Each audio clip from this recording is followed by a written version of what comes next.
తిరుపతి రాజకీయాల్లో భూ వివాదాలు అధికారులపై వ్యాఖ్యల వ్యవహారం మరోసారి హాట్ టాపిక్ గా మారింది. తిరుపతి తుడా చైర్మన్ డాలర్స్ దివాకర్ రెడ్డి మాజీ టీటీడీ చైర్మన్ భూమన కరుణాకర్ రెడ్డిపై తీవ్ర విమర్శలు చేశారు. తిరుపతి కలెక్టర్ ను భూమన అవహేళనగా మాట్లాడటం సరికాదని ఆయన వ్యాఖ్యలు యావత్ ఐఏఎస్ అధికారులను కించపరిచేలా ఉన్నాయని అన్నారు. భూమన భూ ఆక్రమణలపై విజిలెన్స్ విచారణ జరిగిందని, ఆక్రమణలు నిజమేనని తేలడంతోనే తిరుచానూరు పోలీస్ స్టేషన్లో కేసు నమోదైందని దివాకర్ రెడ్డి పేర్కొన్నారు. మంత్రి అనగాని సత్యప్రసాద్ ను భూమన విమర్శించడం సరికాదన్నారు. ఇక కలెక్టర్ తన కుమారుడి పుట్టినరోజు వేడుకలకు కూటమి నేతలను ఆహ్వానించడంలో తప్పేముందని ప్రశ్నించారు. తనకున్న పరిచయాలతోనే కలెక్టర్ వేడుకలు నిర్వహించారని తెలిపారు.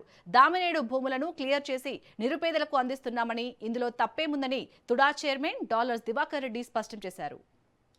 ఒక బీసీ కులస్తుడు చాలా కష్టపడి చదువుకొని ఐఏఎస్ అవడం అనేది ఈ రోజుల్లో అంత ఆషామాషి విషయం కాదు.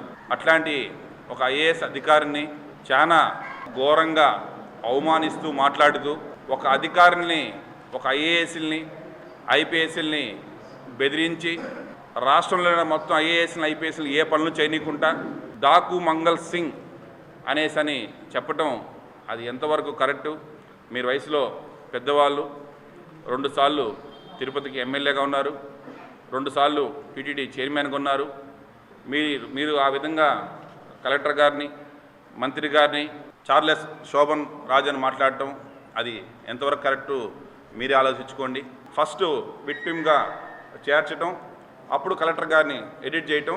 ఎందుకంటే మనకి ఫస్ట్ మెయిన్ విక్టిమ్ ఎవరు ఉంటారో వాళ్ళు మొదట విక్టిమ్గా వస్తారు కాబట్టి ఆ క్రమంలో ఆ ఎఫ్ఐఆర్ ఫైల్ చేయడం జరిగింది.